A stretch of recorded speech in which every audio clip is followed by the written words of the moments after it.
amanu sallu alaihi wa sallimu taslima.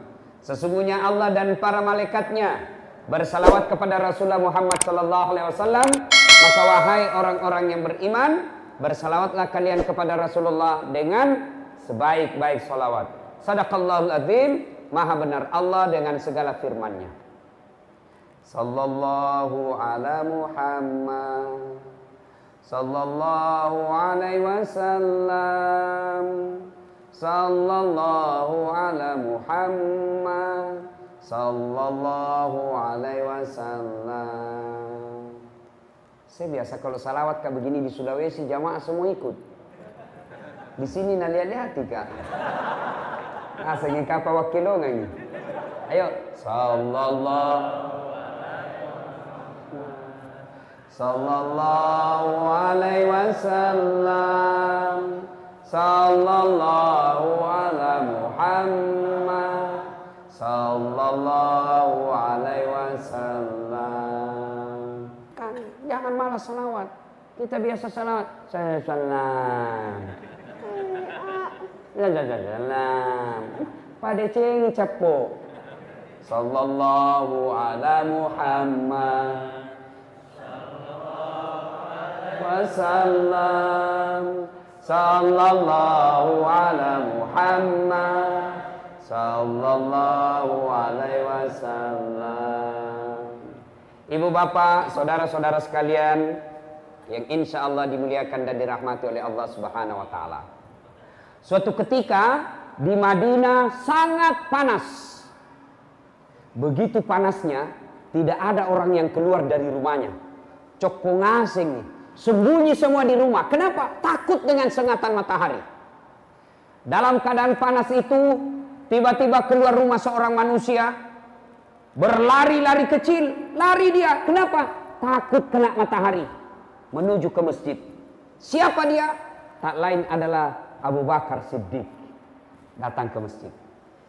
Selang beberapa saat, keluar rumah lagi seorang manusia, juga berlari-lari kecil. Kenapa? Dia takut sengatan matahari, maka dia lari supaya tidak lama kena matahari. Lari kemana? Juga ke masjid. Tak lain adalah Umar bin Khattab. Sampai di masjid, Umar berkata, Assalamualaikum warahmatullahi wabarakatuh ya Abu Bakar. Abu Bakar menjawab, Waalaikumsalam warahmatullahi wabarakatuh ya Umar. Umar bertanya, Abu Bakar, siang-siang begini tidak biasanya kau di masjid. Kenapa kau ada di masjid ini? Abu Bakar berkata, saya lapar di rumah, saya panas di rumah, maka saya datang di masjid. Daripada saya cuma lapar dan panas di rumah, mending saya datang di masjid, lapar, panas, dapat pahala. Begitu? Iya. Lalu Abu Bakar balik bertanya, kau juga Umar? Kenapa kau ada di masjid? Tidak biasanya siang-siang begini kau di masjid. Ada apa gerangan? Umar menjawab, sama dong. Saya juga panas kak. Maluku toh kak? Maka saya datang di sini. Akhirnya dua manusia pilihan ini, Abu Bakar Siddiq, Umar bin Khattab, melanjutkan zikirnya di masjid. Selang beberapa saat keluar rumah seorang manusia, tidak lari, dia jalan santai saja. Kemana beliau jalan, di situ ada awan melindunginya. Beliau ke kanan, awan juga ke kanan. Beliau ke kiri, awan juga ke kiri. Tidak pernah disentuh matahari secara langsung. Kenapa? Allah melindunginya dari sengatan matahari melalui awan. Dia tak lain adalah Muhammad sallallahu alaihi wasallam. Nah, sampai Nabi di masjid. Assalamualaikum warahmatullahi wabarakatuh. Wahai saudaraku, ini salamnya orang Islam. Salam yang sempurna. Ikhlas, sempurnakan ucapannya. Biasanya kita orang Islam, salamnya tidak ikhlas, tidak sempurna. Senin, langsung istrinya puasa hari Senin. Jangan puasa kalau suami tak cuti baru pengantin baru. Jangan kau ketawa anak muda, ini urusan orang tua. Mengerti jaki maksudnya toh? Boleh itu isi. Bahkan ibu bapak saudara-saudara sekalian, kalau ibu tetap misalnya suami tak, Bu pulang ke ini, kenapa? Naik spanding. Dia bilang puasa kak pak. Ketika dia lanjutkan puasanya, bukan dia dapat pahala, tapi laknat Allah bagi perempuan ini. Makanya Ibu, tidak boleh itu kita tidak taat. Bagaimana kalau suamiku pamotor Ustaz? Suamiku peselingkuh, suamiku tidak sholat, suamiku tukang judi, urusannya dia dengan Allah. Ibu tidak punya dosa. Itu enaknya jadi perempuan. Itu enaknya jadi perempuan. Perempuan itu tidak bertanggung jawab dosanya kepada suami. Beda kami suami, meskipun suaminya ustaz, suaminya penghafal Quran, tapi istrinya tidak pakai jilbab, istrinya tukang gosip, istrinya suka bertengkar sama tetangga. Sebelum istrinya masuk neraka, suaminya dulu di depannya. Hati-hati Pak. Satu saja susah diurus, apalagi mau poligami. Banyaknya orang sekarang tidak mampu, dia mampu tidak mau berkurban, padahal dia mampu. Sebaliknya, dia tidak mampu mau poligami. Ini ketawa lagi, ini bapak-bapak kalau poligami, dan senyum, barani ki. Coba nih, ibu-ibu, mari nih ibu-ibu kalau kita cerita poligami. Terus memang Pak Guru salah sih Ustaz sir. Bukan Pak Guru salah, dijelaskan saja. Bapak-bapak jangan coba-coba kalau tidak bisa ngurus. Satu saja itu tanggung jawabnya di akhirat luar biasa. Apalagi kalau mau keempat. Yang ketawa. Nah ibu bapak saudara-saudara sekalian yang saya hormati ya. Kembali tadi. Ketaatan kepada suami. Ibu-ibu zaman sekarang, saya heran kalau masih ada yang malas. Bandingkan ibu-ibu zaman dulu. Itu ibu-ibu zaman dulu kasihan luar biasa. Masaknya pakai kayu. Sekarang kita tinggal pakai gas. Lampunya samperong. Ini anak-anak milenial tidak tahu ini. Itu yang lampu dikasih masuk baru ada kaca-kacanya. Dipakai belajar. Pas selesai ke belajar ada semua itu asap di sini dulu Pak. Ini dapat semua dulu itu. Dulu. Nah Bapak saudara-saudara sekalian. Nah akhirnya istri Abu Ayyub ini berkata, tajanilah keku cinampak minang kasih. Beberapa saat kemudian datang betul Abu Ayyub. Assalamualaikum warahmatullahi wabarakatuh Abu Ayyub. Gembira Abu Ayyub. Alhamdulillah, barakah, didatangi ulama, didatangi Nabi, didatangi sahabat Nabi. Ini luar biasa berkah bagi kami. Begini orang Islam, didatangi ulama, didatangi alim, didatangi orang baik agamanya senang. Biasanya kita kalau datang imam dari rumah tak, senang apa tidak? Kalau datang pengurus masjid ke rumah tak, senang apa tidak? Bengkok mukanya, apalagi kalau bawa mimap. Sumbangnya sih. Itu Rasulullah. Abu Ayyub didatangi oleh Nabi, gembira betul. Ini orang Islam, senang memuliakan ulama. Kita biasa kalau ulama, kita tidak muliakan. Kita lebih hormat sama artis daripada ulama. Kalau artis dia hormati, kalau bupati dia hormati, dia cium tangannya itu bupati, padahal baru 10 menit yang lalu tanda tangan korupsi. Kita cium lagi tangannya, batenan hormati bupati, Pak Camai. Tapi kalau ulama dia tidak hormati, padahal tidak ada mengatakan bupati pewaris para nabi. Tidak ada itu. Ulama, al-ulama'u warisatul anbiya. Ulama adalah pewaris para nabi. Termasuk itu imam-imam masjid. Kalau artis kita undang, Masya Allah. Kasih pesawat, bisnis kelas. Nah bedanya, Nabi ketika ada masalahnya, beliau datang ke masjid. Coba, Umar, Abu Bakar, lapar di rumahnya, kepanasan di rumahnya. Kemana? Datang ke masjid. Berarti, kalau ada masalah dalam rumah tangga, datang ke masjid, mengadu kepada Allah. Tapi kita ada masalah ke masjid, bukan. Ada masalah doa, bukan. Ada masalah sholat, bukan. Ada masalah apa? Ambil handphone, update status, langsung update. Nah jelekkan suaminya. Tak kusangka kau begitu. Begitu romantis waktu kau pacari kak. Setelah ada anakmu kasarmu minta ampun. Nah, itu begitu kita sekarang. Ditelepon-telepon suaminya tidak ada jawaban. Telepon 2 hari tidak ada jawaban. Langsung update status. Di mana di kau? Update status lagi. Kesepian banget. Langsung dia bilang, kawannya, ngeliat statusnya. Boleh juga tuh diganti. Coba. Tidak ada itu kita berdoa di status.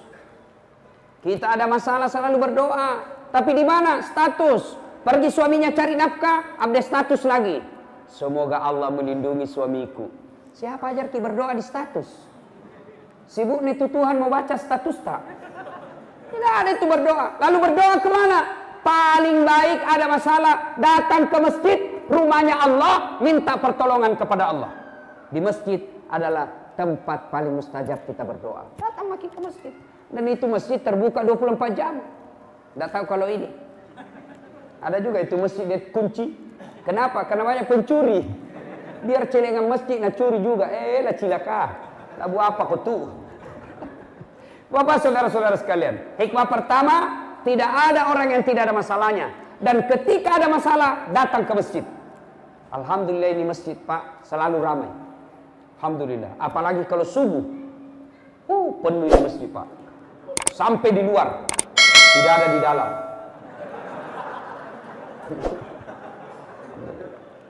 Kenapa orang malas sebenarnya pergi ke masjid Pak? Apa sebabnya? Satu, sebab orang malas ke masjid karena dia tidak lihat pahalanya. Coba kalau dilihat pahalanya, diumumkan sama panitia masjid. Siapa yang datang berjamaah dikasih pulsa 200.000. Sholat subuh jam 5 Pak, setengah 4 sudah penuh masjid. Karena lihat pahalanya. Karena tidak dilihat pahalanya, maka masjid sepi dari jamaah. Yang kedua, apa juga yang kadang-kala membuat orang malas ke masjid? Kalau masjid itu terlalu mendoktrin satu paham sehingga paham orang lain dia salahkan. Ada juga itu masjid begitu. Ini kaligrafi bid'ah. Ada itu Ustaz, bid'ah tidak boleh. Maulid bid'ah. Isra Mi'raj bid'ah. Masuk neraka. Masa orang gara-gara maulid masuk neraka, bos? Nenekmu punya neraka. Luasnya itu surga kau tidak mau kasih masuki. Ini sekarang banyak ini yang mulai begitu. Belajar agama baru 3 bulan belajar agama. Itu pun di YouTube. Baru 3 menit habis kuotanya. Tidak lengkap dia belajar. Lalu gara-gara itu dia belajarlah dia bahwa bid'ah, doa bersama selesai sholat, bid'ah, tidak ada pada zaman Nabi. Jabat tangan selesai sholat, sesat. Masa gara-gara jabat tangan kita sesat? Ceramahnya juga ceramah bikin takut-takut. Apa judul ceramahnya? Kesalahan-kesalahan orang yang berjamaah. Orang ini suruh datang berjamaah, nak kasih salah-salah tosi dia. Kesalahan-kesalahan orang yang sholat.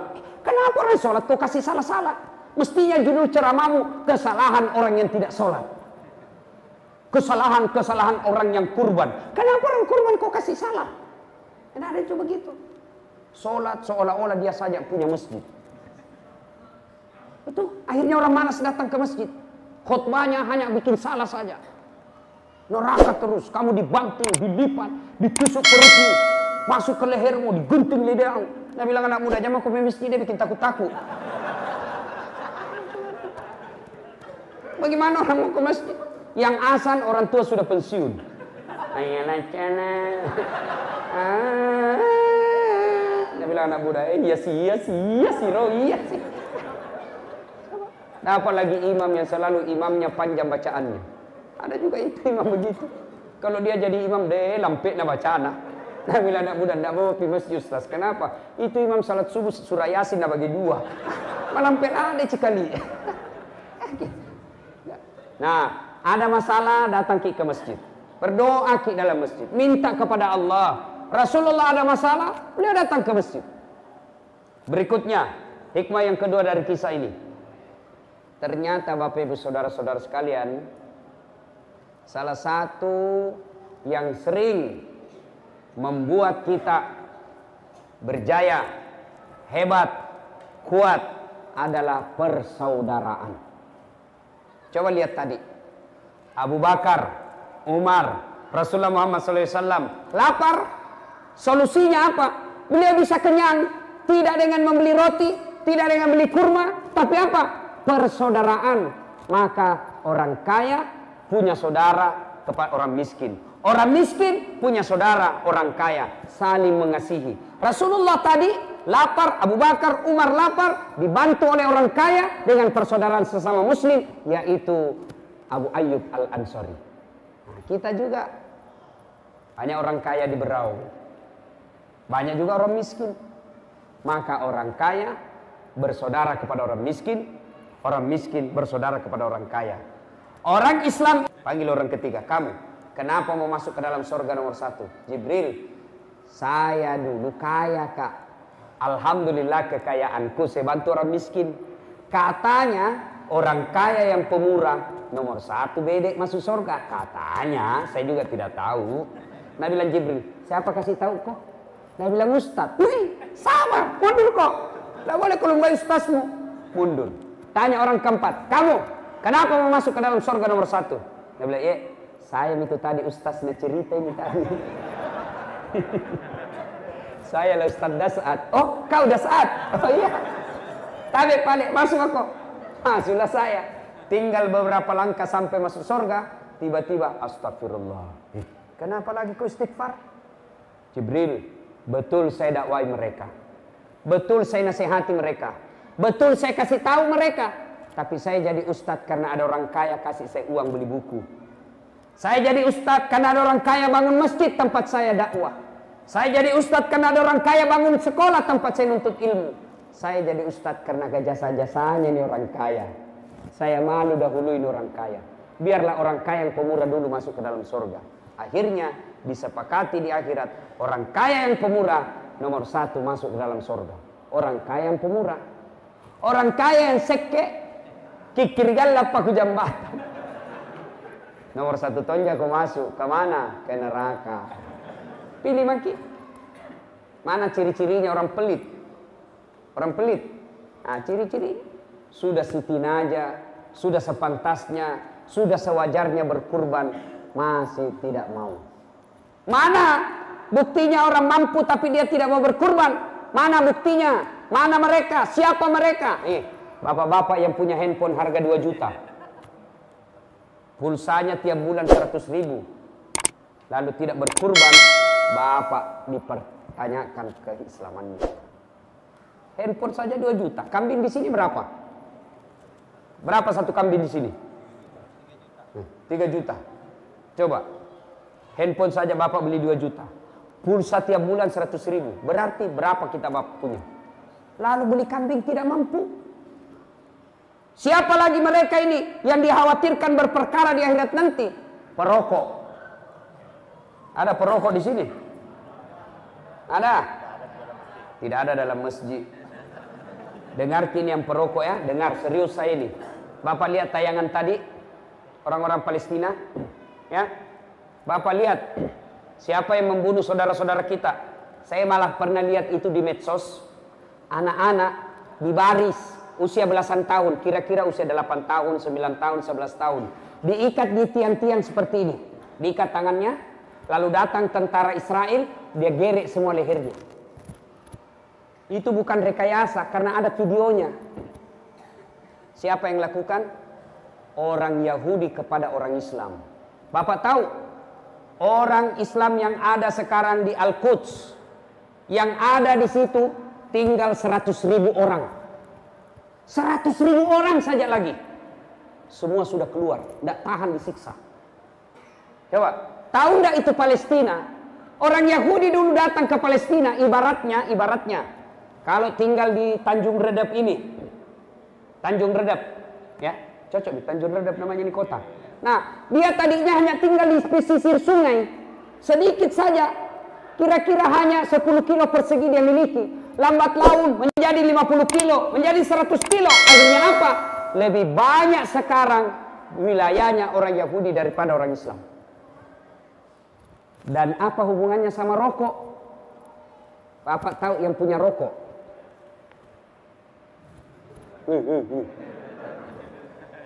Tahu siapa yang punya itu rokok sekarang, Pak? Pabrik rokok yang punya sekarang Yahudi.